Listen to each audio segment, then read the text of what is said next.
কখনো কি ভেবে দেখেছেন নাটক হয়ে ওঠে বাস্তবিক গল্প? পর্দার নাটকই বাইরের মানুষের স্বয়ং অনুভূতিই হয়ে ওঠে।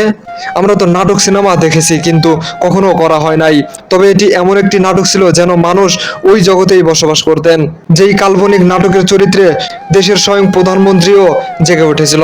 বাংলাদেশে শত শত নাটক তৈরি হয়েছে, হাজারো চরিত্র এসেছে আর চলে গেছে, কিন্তু এমন কোন চরিত্র কি দেখেছেন যার ফাঁসি আটকানোর জন্য পুরো দেশের মানুষ সিনেমার পর্দায় নয়, স্বয়ং বাস্তবে রাস্তায় আন্দোলন শুরু করেছিলেন? নাটকের পরিচালক হুমায়ুন আহমেদকেও মারার জন্য হুমকি দিয়েছিলেন, তিনি যেন বাকের ভাই নামের এই চরিত্রের লোকটিকে ফাঁসি না দেন, যার কারণে পুরো দেশের মানুষ রাস্তায় নেমেছিল। হ্যাঁ বন্ধুরা, এটি একটি সত্য ঘটনা। যেই নাটক পুরো বাংলাদেশকে জাগিয়ে তুলেছিলেন। রাস্তায় রাস্তায় মিছিল চলছিল নাটকের চরিত্রে বাকের ভাইকে যেন নাটকে ফাঁসি না দেওয়া হয়। শুধু তাই নয়, নাটকের পরিচালক হুমায়ুন আহমেদের কাছে দেশের প্রধানমন্ত্রীরও ফোন এসেছিল। প্রধানমন্ত্রী পরিচালককে ফোন করে বলেছিলেন, বাকের ভাইয়ের ফাঁসি কি বন্ধ করা যায় না? তার ফাঁসি দেওয়ার সিনটা কি বাদ দেওয়া যায়? পুরো দেশের নাটকের ভেতরেও যেমন আন্দোলন চলছিল, তেমনি মানুষ পুরো দেশের রাস্তায় রাস্তায় পোস্টার টানিয়ে আন্দোলন করছিল। হ্যাঁ, তিনি বাকের ভাই। হুমায়ুন আহমেদের কালজয়ী সৃষ্টি কোথাও কেউ নেই নাটকের সেই অসাধারণ এক গুন্ডা, কিন্তু তিনি কেবল একটা কাল্পনিক চরিত্র। তিনি বাস্তবে হয়ে উঠেছিলেন এদেশের মানুষের আবেগ, প্রতিবাদ আর নিঃশর্ত ভালোবাসার প্রতীক।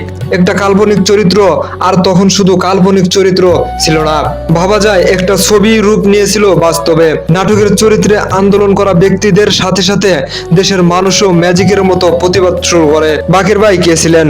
বাহ্যিকভাবে তিনি ছিলেন শহরের এক মহল্লার মাস্তান বা গুন্ডা। চালচলনে কিছুটা বেপরোয়া, হাতে চাবির রিং মোড়ানো তার আইকনিক স্টাইল। কোনো নির্দিষ্ট কাজ ছিল না, তার অনুসারী ছিল বদি।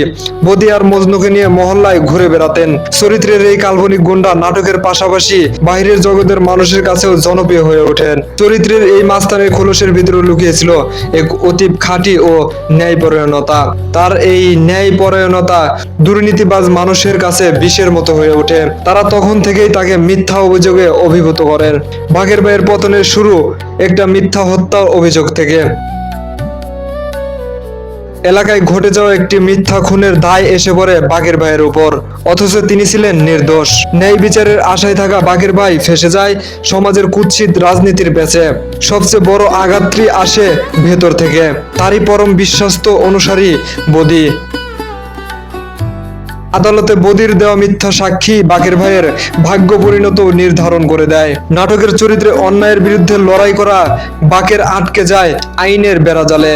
নাটকের সেই কাহিনী যখন বাকের ভাইয়ের ফাঁসির দিকে যাচ্ছিল, তখন বাংলাদেশে যা ঘটেছিল তা পৃথিবীর নাটকের ইতিহাসে বিরল।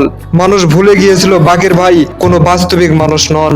ঢাকা বিশ্ববিদ্যালয় সহ সারা দেশে বাকের ভাইয়ের ফাঁসি বাতিলের দাবিতে মিছিল করে বেড়ায়, পোস্টার টানানো হয়। বাকের ভাইয়ের কিছু হলে জ্বলবে আগুন ঘরে ঘরে। এজন্য সত্যিকারের বাকের ভাই নাটকের চরিত্র নিয়ে বাস্তবেই এমন মিছিল। হুমায়ুন আহমেদের ধানমন্ত্রীর দক্ষিণ হাওয়া বাড়ির সামনে সাধারণ মানুষ রাত জেগে পাহারা দেয়, যেন তিনি শেষ মুহূর্তে নাটকের স্ক্রিপ্ট বদলে দেয়। বাকের ভাইয়ের ফাঁসির কাহিনী যেন না দেওয়া হয়, বাকের ভাইকে যেন ফাঁসি থেকে বাঁচানো হয়। আমি যেভাবে বলেছি, আমি নিজেও বিশ্বাস করতে পারছি না একটা নাটকের ইতিহাস এমন হতে পারে। এমনকি বাকের ভাইয়ের যেন ফাঁসি না হয়, এর জন্য বহু মানুষ মানত করেছিলেন।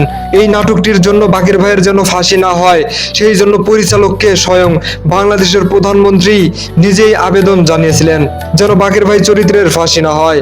কিন্তু লেখক হুমায়ুন আহমেদ তার সিদ্ধান্তে অটল ছিলেন। তিনি নিয়মিত এই কঠিন বাস্তবতা দেখতে চেয়েছিলেন। নাটকের সেই শেষ পর্ব পুরো দেশ থমকে গিয়েছিল। রাস্তায় কোনো গাড়ি চলছিল না, ঘরে ঘরে মানুষ টিভির পর্দার সামনে স্তব্ধ হয়ে বসেছিল। বাকের ভাই টুপি মাথায় দিয়ে ফাঁসির কাষ্ঠের দিকে হেঁটে যাচ্ছিল। তার মুখে কোনো ভয় ছিল না, ছিল কেবল এক বিষাদগ্রস্ত হাসি। ফাঁসির কার্যকর শেষ হলো, বাকের ভাইকে ফাঁসি দেওয়া হলো। সেই দিন লাখ লাখ বাঙালির চোখে জল এনে দিয়েছিল। টেলিভিশনের একটা পর্ব শেষ হয়ে যাওয়ার পরও মানুষ কান্নায় ভেঙে পড়েছিল। সেই দিন পরাজিত হয়েছিল সত্য, আর জয়ী হয়েছিল এক নির্মাণ নিয়তির। ঠিক এই নাটকের চরিত্র দেখে প্রধানমন্ত্রী খালেদা জিয়া নিজেও অনেক কিছু শিখেছিলেন এবং রাষ্ট্রের ন্যায় প্রতিষ্ঠার লক্ষ্যে এগিয়েছিলেন। হয়তো রাষ্ট্রের প্রধানমন্ত্রীর চোখে সেই দিন জল এনে দিয়েছিলেন।